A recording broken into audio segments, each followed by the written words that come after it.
істейтін жұмысымыздан басқа өзіміздің керекті шаруаларды жасауға. Әрине бұл уақыттың жоқтығынан немесе жалқаулығымыздан емес. Бұл уақытты тиімді дұрыс пайдалана алмаудың салдарынан болатын нәрсе. Мен сіздермен бүгін сол уақытты қалай тиімді пайдалануға болады, сол уақытты тиімді пайдалану арқылы ойымызға алған күнделікті шаруаларымызды, өзіміздің жеке басты шаруаларымызды, өзімізге пайда келетін шаруаларымызды күн сайын атқарып, пайдалы істермен уақытымызды өткізуге болатындығы туралы әңгіме етпекпін. Ол үшін үлкен бір күрделі шаруаны, қолдан келмейтін істі атқарудың қажеті жоқ. Оның жолы өте оңай, кез келген адам жасай алады. Ол үшін сіз мынадай ежедневник немесе күнделік қойын дәптер сатып алыңыз.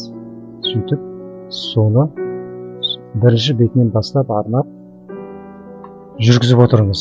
Соны әдетке айналдырыңыз. Бірінші ең алдымен беттің жоғары жағына сол күннің күнді, айды, жылды жазып, содан кейін астына сол күні атқаратын шаруаларыңызды рет-ретімен жазып қоюыңызға болады. Бұл істі таңертең оянғаннан кейін бос уақытыңызда сол жұмысқа бара жатқан кезде жасауыңызға болады. Бүгін қандай шаруалар жасауым керек, жеке басым үшін не істеуім керек деп ойланып алып, сосын бірінші, екінші, төртінші, бесінші деп жазуыңызға болады.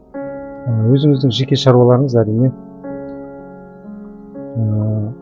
өзіңізге пайда келетін шаруаларды мен өзім ойлаймын, 3 топқа бөлуге болады.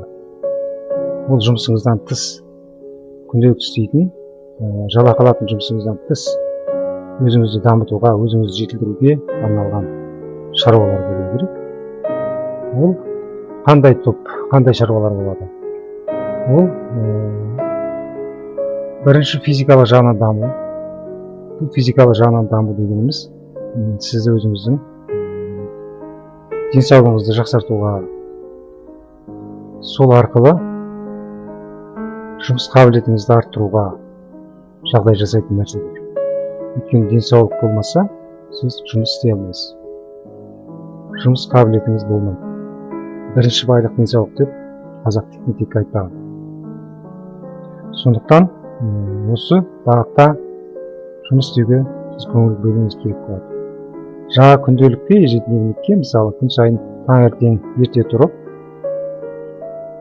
жаңағы мұздай суға шомылу, бірінші, сосын бір 20-30 минут дене жаттығуын жасау, сосын бір күніне уақыт тауып, жұмыстың арасында бір жарты сағат, 1 сағат таза ауада серуендеу деген сияқты нәрселерді жазуыңызға болады.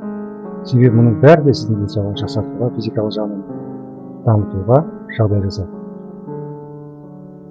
Екінші, интеллектуалдық жағынан даму. Бұл интеллектуалдық жағынан даму, бұл интернетпен жұмыс істеу, компьютермен жұмыс істеуді үйрену, ағылшын тілін үйрену, немесе өзіңіздің жұмыс істеп жалақы алып жүрген мамандығыңызға сай соны жетілдіру, дамыту. Немесе бір қосымша табыс әкелетін жаңағы мамандықтарды үйрену, меңгеру болуы мүмкін. Бұлардың бәрін меңгеру арқылы өзіңіз интеллектуалды жағынан дамисыз және сіздің осы арқылы тұрмыс жағдайыңыз жақсарып, материалдық жағынан тәуелсіз, жақсы деңгейге жетуіңізге көмектеседі. Сосын үшінші, рухани даму. Бұл рухани даму не үшін керек? Өйткені біз адамдар ойын алған мақсаттарының бәрі өз күштерімен жете алатын болса, онда мына дүниеде ешқандай бақытсыз адам болмас еді. Әрине біздің еркімізден тыс неше түрлі кедергілер, қиындықтар болып жатады. Кейбіреулер айтып жатады, жолымыз ашылмайды, қырсық қырсауынан қалмайды деп. Сондай жағдайлардың болатыны рас. Сондықтан біз мынау өзіміз ұстанатын дін бойынша, мысалы сіз ислам дінін ұстанатын болсаңыз, 5 уақыт намаз оқып, ораза ұстау, егер оған шамаңыз жетпесе, тым болмаса аптасына 1 рет жұма күндері жаңа мешітке барып, жұма намазына қатысып, болмаса бір өзіңіздің шамаңыз жеткенше қайыр садақа беріп, әруақтарға бағыштап, дұға оқып отырсаңыз, бұл сіздің бойыңызда имандылық қасиеттерді орнықтырады. Біріншіден, имандылық қасиеттер деген бұл қайырымдылық, байыптылық, кешірімшілдік, тағы басқа қасиеттер. Осындай қасиеттер арқылы сіз айналаңыздағы адамдармен жақсы қарым-қатынас жасайтын боласыз. Сол арқылы сіздің жаңағы өміріңіз жеңілдейіп кетеді. Екіншіден, сіздің осы арқылы сауап аласыз.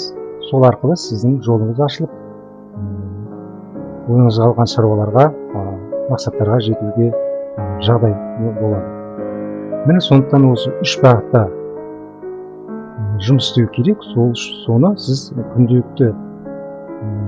күнделік қойын дәптеріңізге жазып, бірінші, екінші, үшінші деп жазып, осы 3 бағытта мынадай шаруаларды атқарамын деп күн сайын өзіңізге алдыңызға мақсат етіп қойып, соны дағдыға айналдырсаңыз, көп ұзамай сіз өміріңіз реттілікке келеді. Сөйтіп сіз ісіңіз алға басады.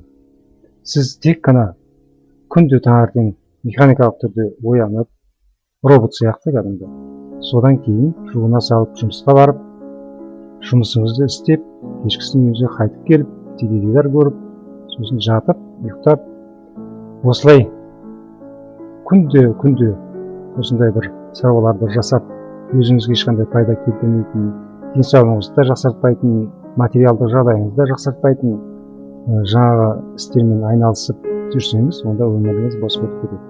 Онда сіздің денсаулығыңыз да болмайды, онда сіздің тұрмыс жағдайыңыз да жақсармайды, онда сіз жолыңыз ашылып, рухани жағынан да алға жылжымайсыз.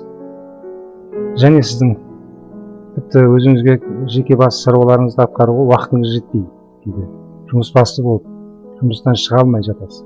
Мен ондай адамдарды өте көп көріп жүрмін. Тіпті солардың істеп жатқан шаруасы да жоқ. Бос уақыттары көп, бірақ айтатын сөздер уақытым жетпейді. Сөйтіп өзіне қажетті жеке шаруаларын жасауға мүмкіндіктері болмай жатады. Сондықтан осы қарапайым тәсілді пайдаланып сіз өзіңіздің өміріңізді реттеп, жоспарлап отырсаңыз, ісіңіз алға басады.